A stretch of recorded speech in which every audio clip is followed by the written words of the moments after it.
Good morning, PyBay. My name is Michael Kehoe, and this session is going to be on building production-ready Python applications. So I've got sort of 4 key points I want to walk through. I'll do a quick introduction, and then we're going to talk about the tenets of readiness for a Python application. And then we're going to talk about each of those tenets and how to really make your Python application ready for production. Then we'll do a small recap. So, I'm Michael Kehoe. I'm a staff site reliability engineer at LinkedIn on the Production-SRE Team. I do have somewhat of a funny accent. I'm actually Australian, and I've been here in America for about 4.5 years. And as I said in the intro, I've worked on a number of different things, so like networks, microservices, traffic engineering, database systems, as well as satellites. And so my team at LinkedIn, we have sort of 4 key pillars in what we do. First is disaster recovery, so planning disaster recovery and the automation behind that. Incident response, building the process behind that and then automating it. Visibility engineering, making use of all that operational data. And then my personal favorite, reliability principles, sort of researching and defining the best practices and then going and automating it. So this talk is going to be a high-level overview of what it takes to build a production-ready service. Literally, each one of these things that I'm going to talk about could be its own separate 30-minute, 40-minute talk. I actually did one on documentation earlier in the week, and like 30 minutes was nowhere near enough for me. I'm going to try and put a focus on standard open source options to do some of these things. At LinkedIn, we've got a number of internal solutions that help this do and achieve some of the goals in here. But I've gone and researched open source solutions that everyone in this room can sort of go and use after this talk. All right, so let's get to it. So what makes an application production ready? So this sort of really depends on where you are, and for a long period of time, there was no sort of solid definition of what we consider production ready. So in 2017, Susan Fowler wrote this book called Production Ready Microservices and got published by O'Reilly. And it's sort of become the gold standard of building a set of guidelines on what makes an application, or particularly microservices in this case, production ready. So I strongly suggest everyone go and read this if you are building applications for production. So Susan defines a production-ready application as one that can be trusted to serve production traffic. And goes on to say, we trust it to behave reasonably, we trust it to perform reliably, and we trust it to get the job done well with very little downtime.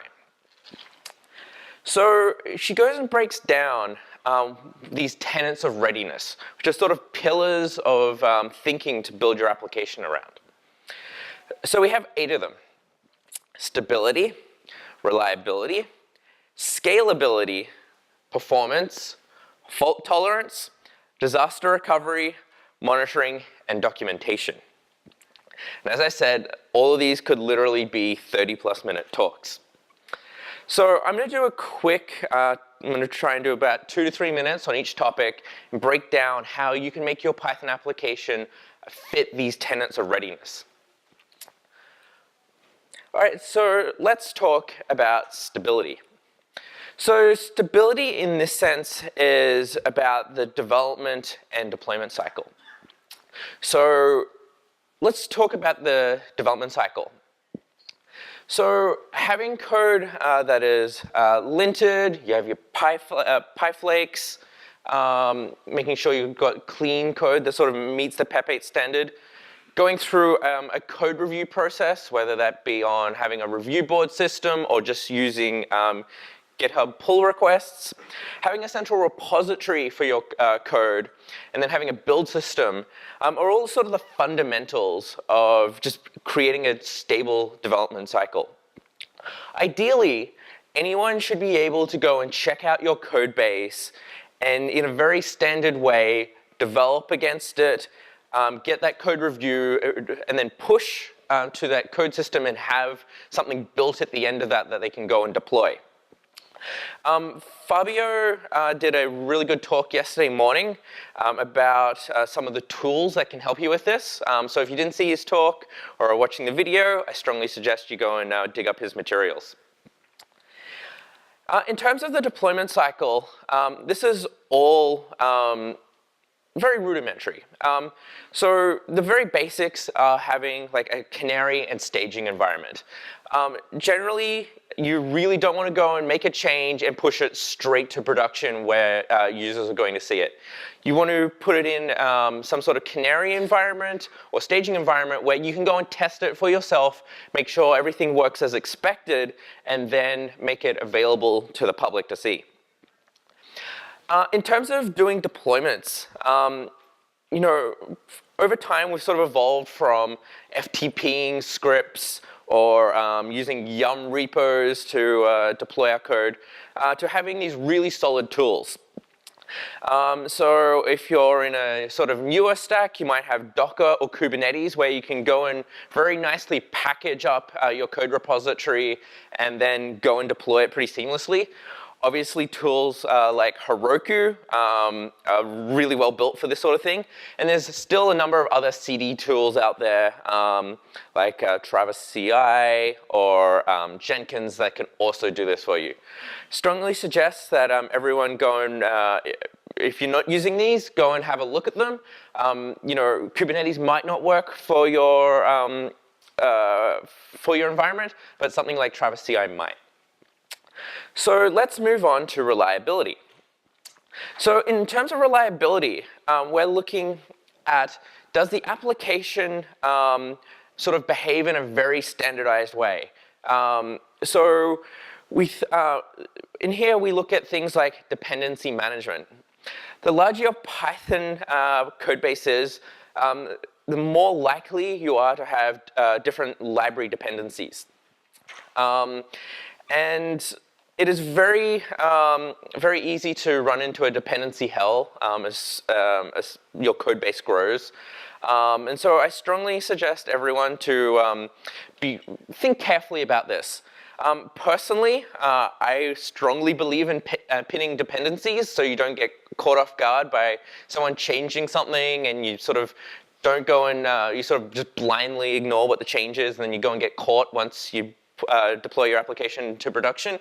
If you're pinning dependencies, it sort of at least forces you to think about, hey, what might have changed before you go and up-rev the version of the dependency you're using. Onboarding and deprecation procedures are generally an afterthought, actually, of reliability. But if you have a Python microservice that has, say, 60 different clients, onboarding becomes really, really important because you want to make sure that your those people calling you at least say, hey, I want to call your microservice or your application. Do I need to know anything? And there might be, you know, really simple things that, you know, people might need to abide by thinking about like batch sizes of requests or the cost of a query.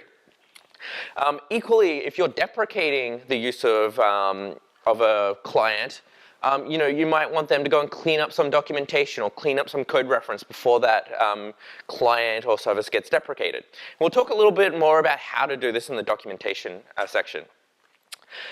Routing and discovery is also something really important. So if you've got some sort of API-based system, you want to make sure that that is available and discoverable in your environment.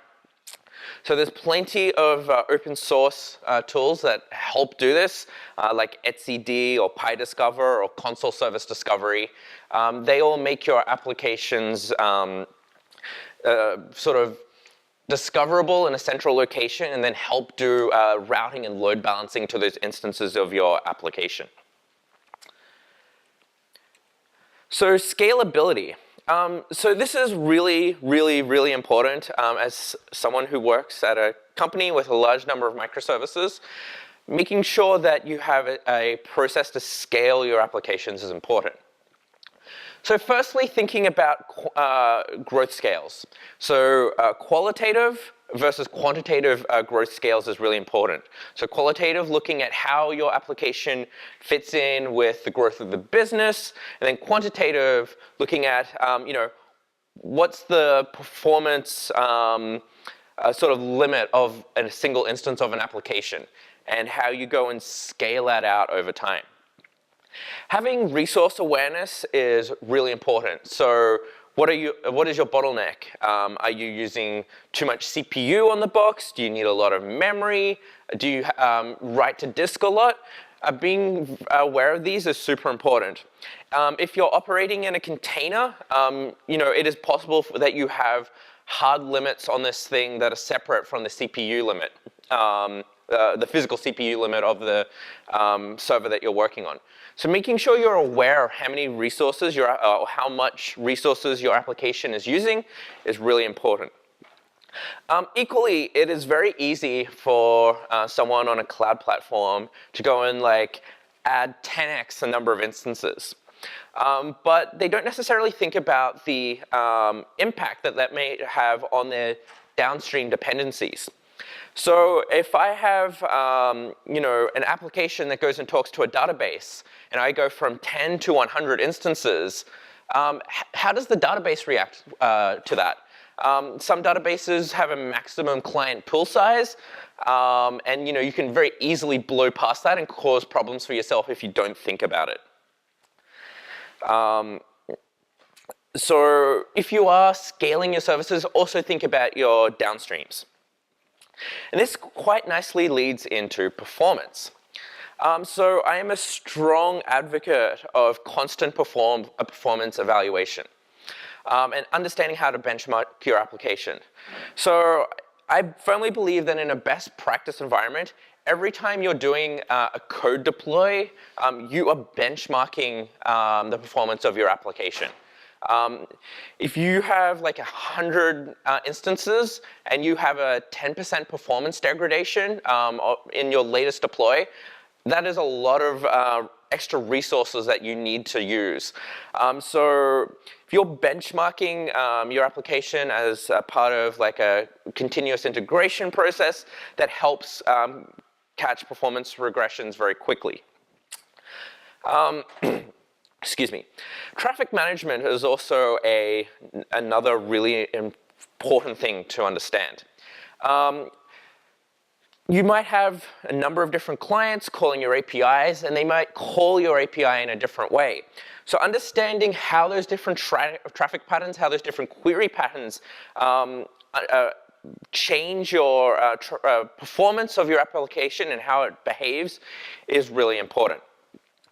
And this sort of all feeds to the bottom or to the top of just generally capacity planning. Make sure you have the right metrics and the right understanding of knowing where your capacity limits of your application are, how to detect that, and then how to scale your application once you hit or come close to hitting those limits.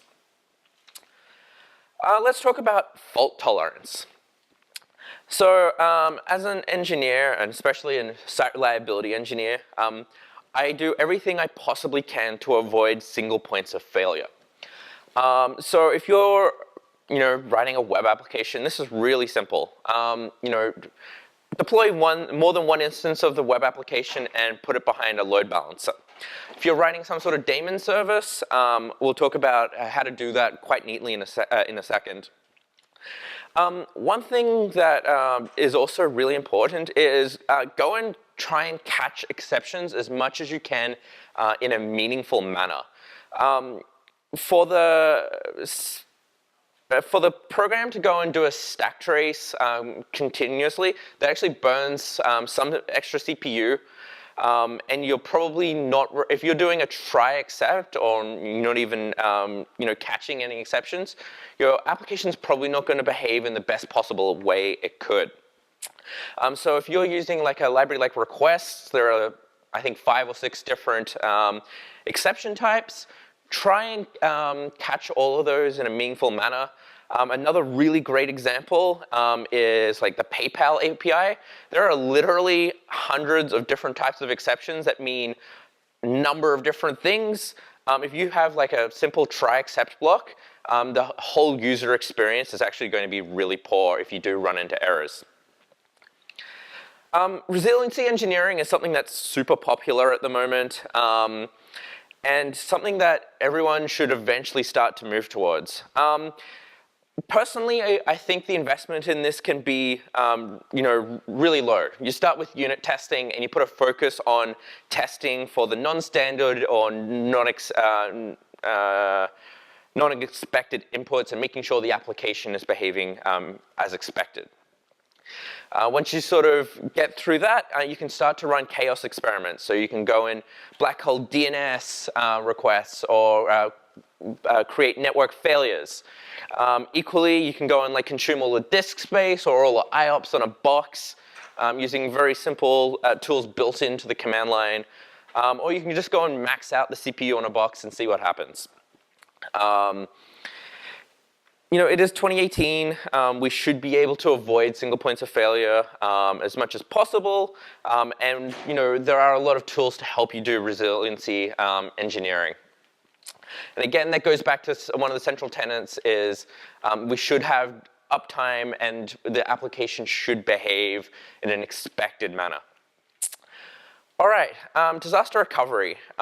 So understanding common failures is important. As you build out your application, as you start to have dependencies on other services, other APIs, understanding how these might fail is important. And having an application-specific disaster recovery plan in place is really important. At LinkedIn, we've got a number of options where we can go and scale up, we can go and fail over between data centers, and for each application we know what the disaster recovery mode is of that application. Equally, having a general incident management plan is important. If something breaks, have a very determined response to it. The larger your organization, the more important this is. So I was going to show an example of how to do like highly available daemons. So has anyone here heard or used Zookeeper before? All right, I see like maybe close to a dozen hands, which is awesome. So Zookeeper is a distributed locking naming key value store. It's designed to be highly reliable, and it allows you to sort of create these distributed locks in a system that we can trust. And so for Python, we've got this really awesome library called Kazoo. And in Kazoo, it has this function called elections, where you can have a number of daemons running. If you only want to have one that's actually active and processing or running, you can use this election function where when you start your application, you say, hey, I'm test app, and I'm advertising myself in this /highly available namespace. And when I'm the leader, I want to run this function called leader function. And so the first instance that sort of deploys and starts running, it goes and gets elected as the leader in this namespace.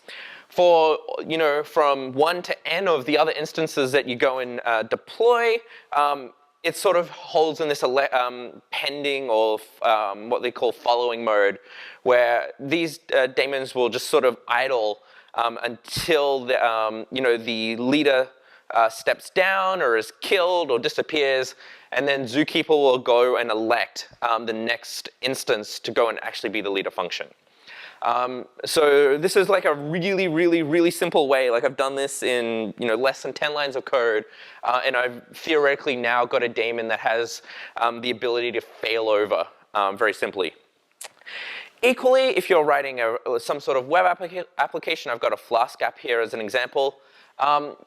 All the sort of like ELBs, Azure load balancers, Amazon ELB, Azure load balancers, they all have the ability to go and do health checking. You can do health checking in a number of ways. For this particular instance, I've just got a /health check route where I return good, and I configure my load balancer to expect this output. And this gives the load balancer, a fairly good indication that, hey, my application is up and ready to serve traffic. If you are using Kubernetes, there are readiness and liveness probes that can you go a little bit deeper where you can say, hi, my application is like here, and then you can also specify, hi, my application is actually ready to serve traffic. If you need to go and create like connection pools, or do some pre-processing before your application is ready to serve traffic, the readiness probes are actually super useful. Let's turn on to monitoring. So this is one of my favorite areas. So there's three key areas here: logging, tracing, and then metrics, which sort of turn into dashboards and alerts. I'm sure everyone is familiar with the logging function, logging functionality in Python. This is really good for getting logs on the box. If you're in a more distributed environment, you may be running syslog or logstash or Splunk, and Python makes it pretty easy to go and write out to these. So there's a syslog handler where you can go and write out to the actual syslog, and then go and get Splunk or logstash to go and consume these logs, and then go and process them and visualize them somewhere. Honestly, this is something everyone should be doing. Tracing is a little bit more nuanced. If you've got a very distributed microservices-based environment, you might want to trace the flow of requests through your stack. And this is something that's sort of existed since, I think, 2011, 2012, but it's only been in like the last 18 months has become like really popular in the community. So there are a number of free open source options that help you do this, like Open Tracing, Jaeger, and also Zipkin, which has also a number of various community libraries with slightly different interfaces. And they make this fairly simple. It's a little bit too complex for the time I have in this talk, but there are plenty of examples online if you Google any of these libraries. Metrics, I think, are also super important for any sort of daemon or web-based application. Having time series metrics is super important to understand the characteristics of what's going on inside your application. Excuse me. Again, number of free open source options like StatsD, Jaeger, or Prometheus. And it's very simple to go and annotate your code to include metrics. So I've got an example here, and I've taken this, I've sort of adapted this from my open source Slack bot. So on line 6, I've got this function called process event. And this basically processes a new message that we receive on the Slack WebSocket firehose. And I've got this decorator called statsd.timer. And I'm giving this timer a name, and I call it process event. And so in this decorator, it will go and time how long it takes for this function to execute, and then go and build a set of like 4 or 5 metrics that have like the 50th percentile and 90th percentile, the 95th percentile time that it took to execute that function. Similarly, and also in that function, I also have a counter that counts the number of incoming events every second, which is again useful. If you have a Python, like a Flask app, you want to count the number of requests that you're getting per second. So this is basically the same use case. Equally, in this connect function, I want to check if I'm connected to Slack. So I have this what's called a gauge, which is basically a number that I set rather than a number that I increment or decrement. And I basically convert my Boolean status of am I connected or not into an integer, and then I emit this metric called slack.connected. So I am starting to run out of time. So documentation. Very basics of what you should be covering in your documentation. Function, API, class, doc strings are the basics. I think it's really helpful to have like examples of how to use your code. I do find it infuriating where there are no code examples because doc strings don't necessarily give enough context to someone who's never used a library before. You should also have documentation around your project, and I'll show an example in a second. So project documentation should include like how to onboard, how to contribute, how to test. There are a number of ways to do it, a number of platforms. So you've got like Sphinx, JavaDoc, Doxygen, depending on what language you're using. And it's very simple to add like very meaningful documentation. So I've taken this example from the requests API. And so we define like a parameter, we give the parameter a name, and then we explain what it does. And you can also reference classes here and different functions as well. And when you go and compile these doc strings using Sphinx, you get something that looks like this, which you can go in and put into like read the docs or into what other, you can run a Sphinx web server where this stuff is all really easy to find. And in that bottom of in the bottom of this doc string, it actually has some more useful information. So it tells us what it returns with and the data type. And it also gives a code example. So when that gets marked up by Sphinx, it looks like this, which is actually super useful for someone who's never used that library before. In terms of project documentation, you can use Markdown, you can use restructured text within the Sphinx platform, and you can go and create these really nice to read pages. So LinkedIn's got this open source tool called OnCall, and we've written some of our own documentation. We've also used a function in Sphinx called AutoDoc, which sort of auto-documents everything under the REST API, all those bullet points you see there. There are some sort of standardized ways to do this. So PEP257 and PEP287 sort of set out the basis of how to do doc strings. There are some pretty good examples at these two links, which will be available after this talk, which sort of walk through how to do this. I'm planning on writing something in the next month or so that does a little bit more detail. All right, so I've got like 2 minutes left. So quickly to recap. So these are the eight tenets of readiness. Some may matter more to you than others, which is fine. But please have these in the back of your mind when you are writing applications that sort of will get deployed, will get used by a number of people. So they are stability, reliability, scalability, performance, fault tolerance, disaster recovery, monitoring, and documentation. You can find me at the following places. My slides will be available shortly on all of those places. If you want to go and have a look at this in more detail, I'll be around here and down at the LinkedIn booth most of the day if you want to come and talk further. Thank you so much, PyBay, for having me. I think I've got a couple of minutes for questions. Please go to Kate, who's got the microphone. Thank you.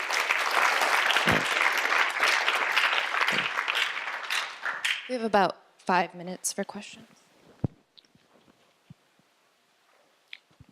Well, first of all, thanks for the talk. So in the SRE world, you have two kind of things that you keep and track. One side is the logs, that's pretty much text-based. The other side is the metrics that you put into your Prometheus or Graphite, whatever. Yep. At LinkedIn, do you guys have any effort to somehow combine those two and try to come up a single story of what happens to your app? The short answer is no. Generally, in my opinion, I think metrics are more useful as a starting point than logs. Like logs sort of tell you what's broken and give you a little bit more insight, but metrics tell you like when something is broken. In terms of combining them, I can't think of the name of the platform, but there are ones that do this, but we don't really have anything internally that matches it up. Our in-graph system, which we've blogged about previously, we actually have, in our graphs, we actually have links off to our Kibana dashboards where you can sort of have like a predefined query for that particular metric. But I'm not, off the top of my head, I can't name any sort of tools that combine this, and we don't have anything internally.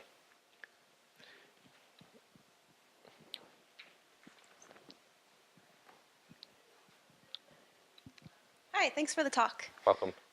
So I'm a relatively new software engineer. I've been in my first role about 6 months now, and something that I've been thinking about is I eventually want to create my own SaaS product that I could host online and have real people actually use. And so what I get from this is that these are the main things that your SaaS product really should have. But for a newcomer, sort of starting to think about this in advance, what other things should I be thinking about, given my limited experience, that sort of layer on top of this? So I think, like, in terms, this is a reasonable guide for like the operability of your code base, and like it's sort of geared more towards companies. There have been a few talks here that talk a little bit more about like if you've got a open source project, you know, what tools you should have. In terms of what you should be thinking about, like generally you just want it to scale. Like there are trade-offs sometimes you have to make. Yesterday we were talking about like having 100% code coverage, which is like, people think, oh, this is great. It actually means very little. So as I said, like some of these things might be of more value to you than others. Off the top of my head, I don't really have anything else that I can think of, but if you want to come, I'll have a think about it. If you come find me later in the day, hopefully I'll have something for you. Question over here. Excuse me. Thank you, Michael, for the talk. You mentioned in the release process of software to use benchmarking as a measure of whether there are any delays in your product.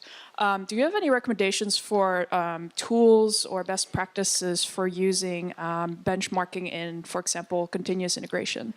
I was actually sort of researching this last night because I thought I might get this question. The most basic way that I've got off the top of my head to sort of start with this is there's a library called Timeit, where you can, like in your unit tests, go and time a function and make sure that it responds in a certain amount of time. There's a number of things like HTTP bench that sort of